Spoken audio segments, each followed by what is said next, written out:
Welcome back again to Advanced Functions, Polynomial Functions chapter. In this lesson number 3, we are going to identify and describe different characteristics of polynomial function that are in factored form. And we are also going to distinguish between simple, repeated, and non-real zeros. First, we want to take a look at what is a simple zeros. So when you have a function that is in a factor form over here, you have n, meaning the distinct real numbers that are the x-intercepts. So what does that mean? So as you can see, the exponents right now is a degree of 1. Okay, so the x-intercept is you're going to let each bracket equal to 0. And when you do that, you have to keep in mind that the function will change sign at each x-intercepts. So what I mean by that is when you're given, let's say f at x is equal to x plus 4 and x minus 5. So the degree is 1. It's invisible. To find the zeros, you're going to let each bracket equal to 0. The reason for that is because the zeros happen when y is equal to 0. So therefore, we're setting f at x a 0, x plus 4, and x minus 5. So that's why for the first bracket, the 0 is when x is equal to negative 4. And for the second bracket is when x is equal to 5. Those are the zeros when y is equal to 0. Also, another characteristics to keep in mind is that the tangent line at each x-intercept is not going to be a horizontal line. So as you can see, the blue line is a tangent line, and the slope is it's increasing. So the slope at the tangent line is not 0. And I will show you how to do a number line to figure out at the 0. Before the 0, it's below the x-intercept, which is negative. And after the 0, it's above the x-intercept, which is positive sign. So number 1, so sketch the following polynomial functions. First thing is identify the degree. So the degree of this polynomial expression that is factored is 1 and 1. So you have to multiply when doing FOIL. So the total degree of this equation is going to be 2. It's even. And the leading coefficient is going to be a positive. So that means we can guess that the end behavior is going to be directing to the positive direction. So then the x-intercept. So x-intercept, you let the first bracket equal to 0. So like x minus 1 equal to 0, meaning x is equal to 1. So all you need to do is switch sign. So x is equal to negative 3. So 1, 2, 3, negative 3, and 1. So I'm going to circle the zeros. And because it's even, the end behavior is going to go like this. So just by looking at it, it's a quadratic function. So all I'm going to is connect the points, and it's going to look like that. Okay.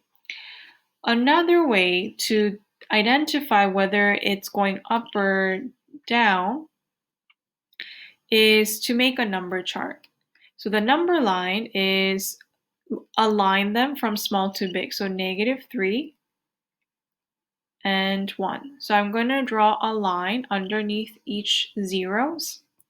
And what I'm going to do, so within these space, so I have space number 1, space number 2, and space number 3.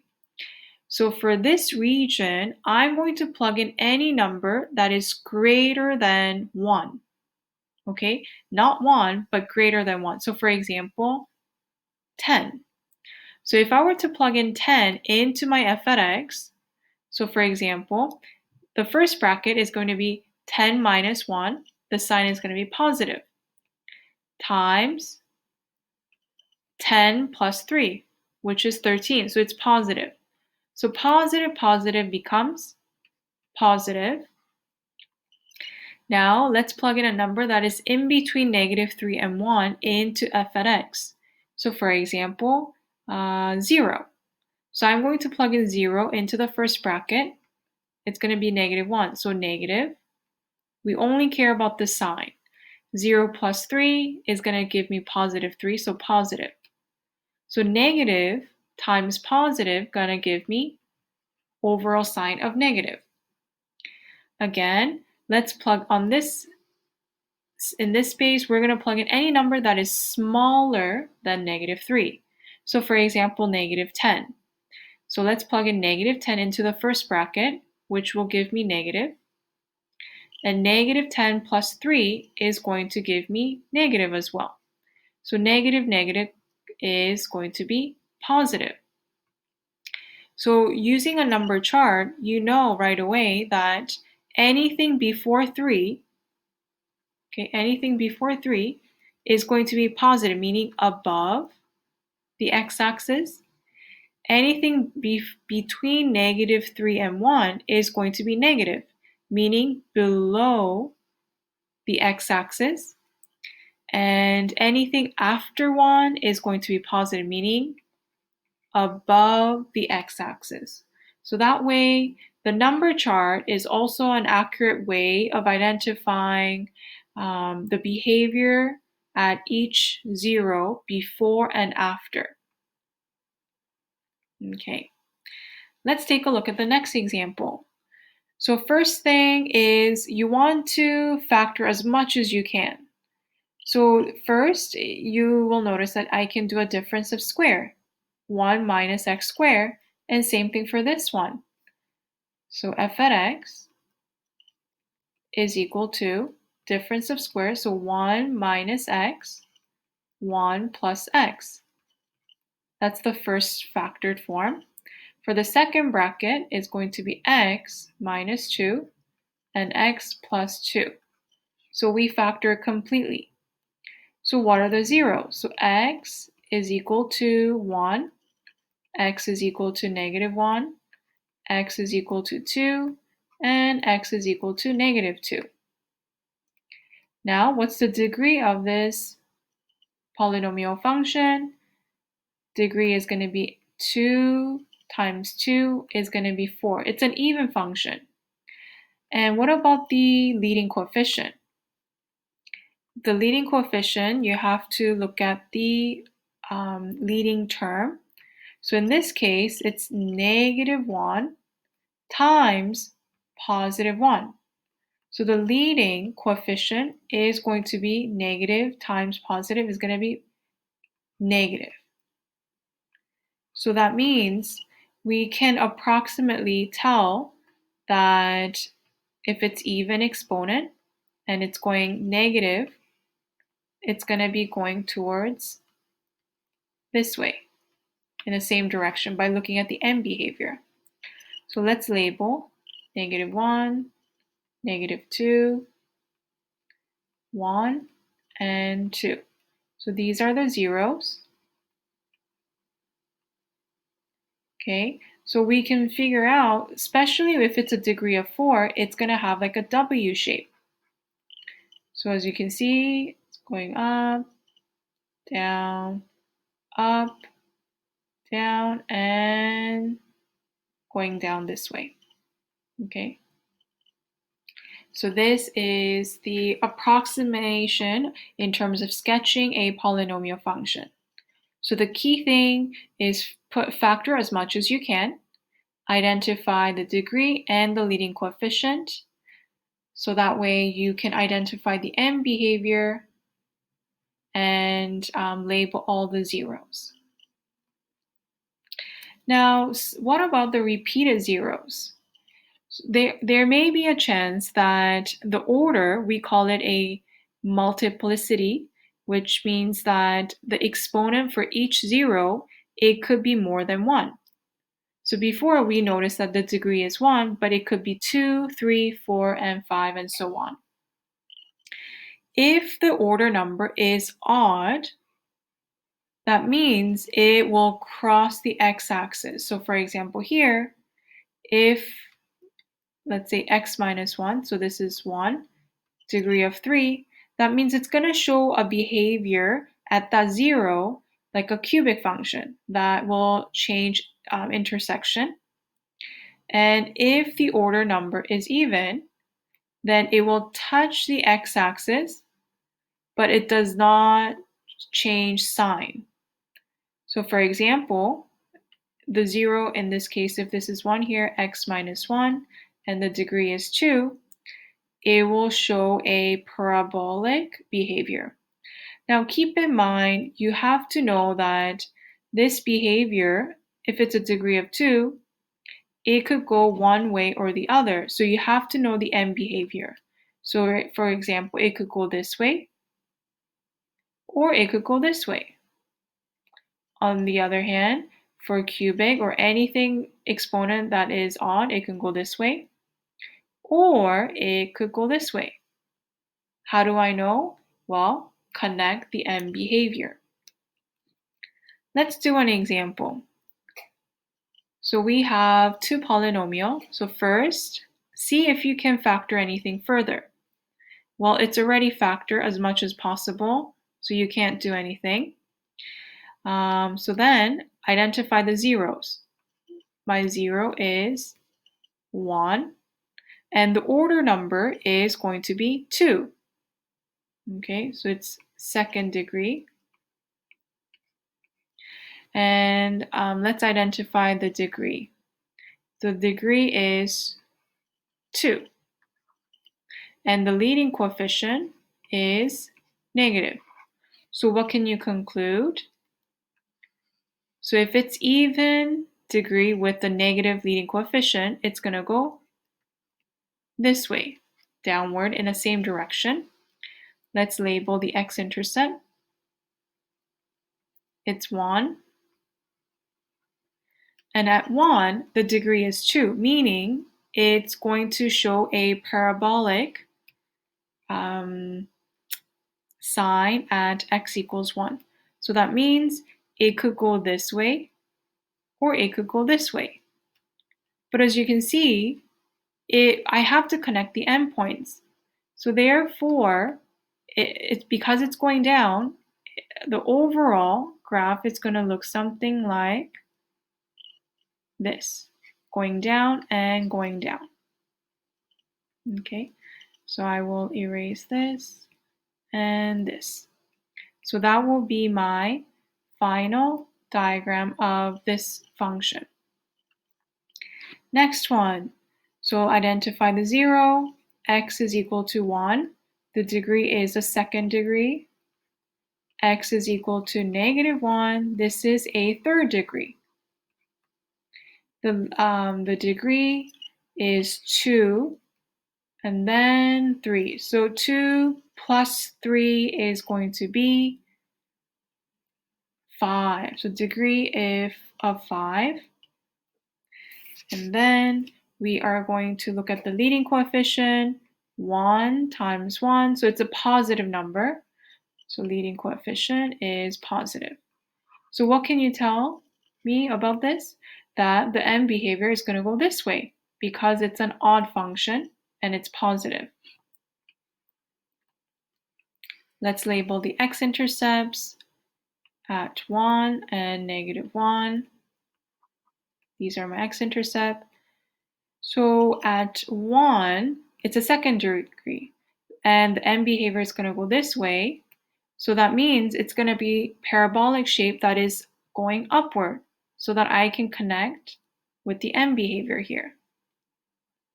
And then at negative 1, it's going to be a cubic, meaning it's going to show, it's going to cross the x-axis.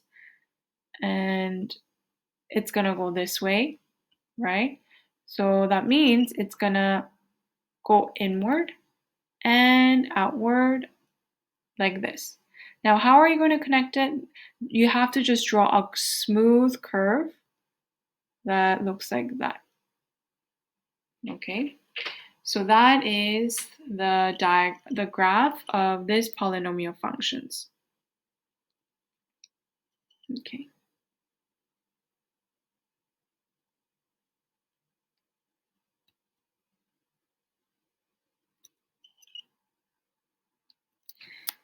Now, next, question 3. This time is a little bit different.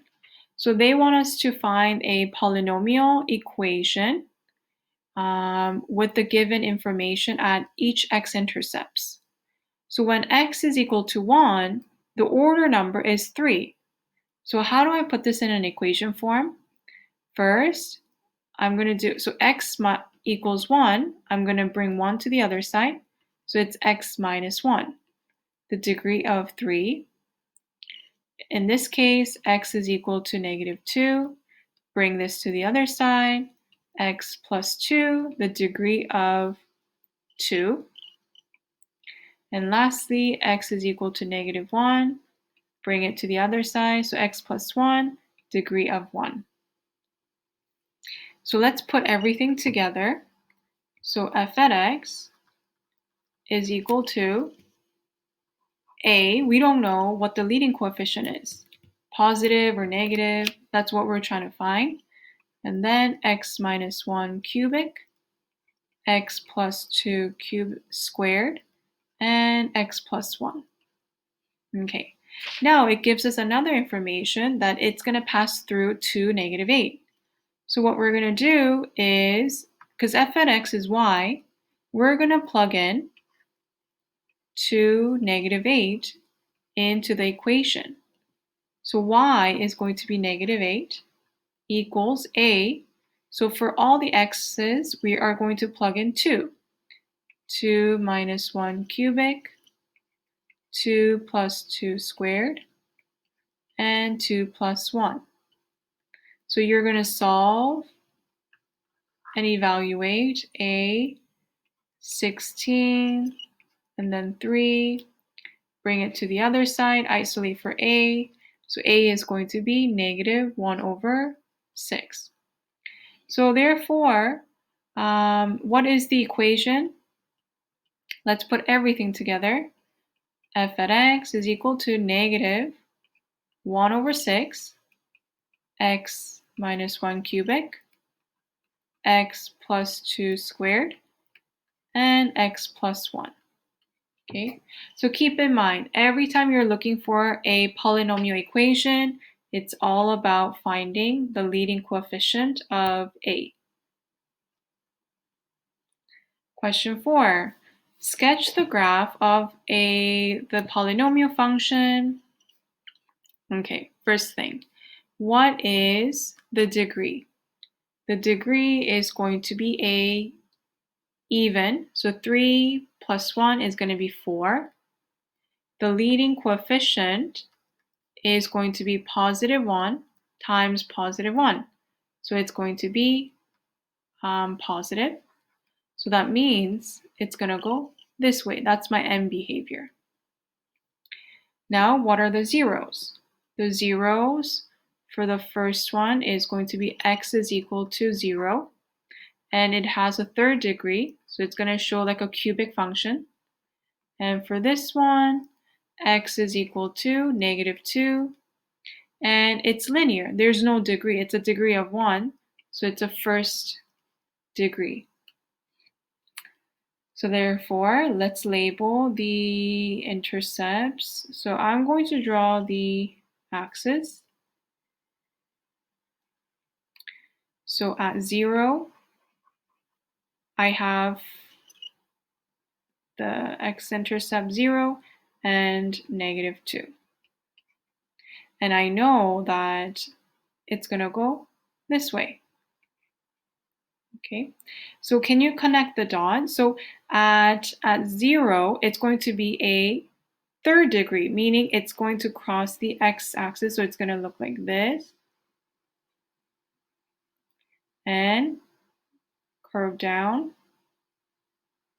And then you will notice that it's a linear at -2.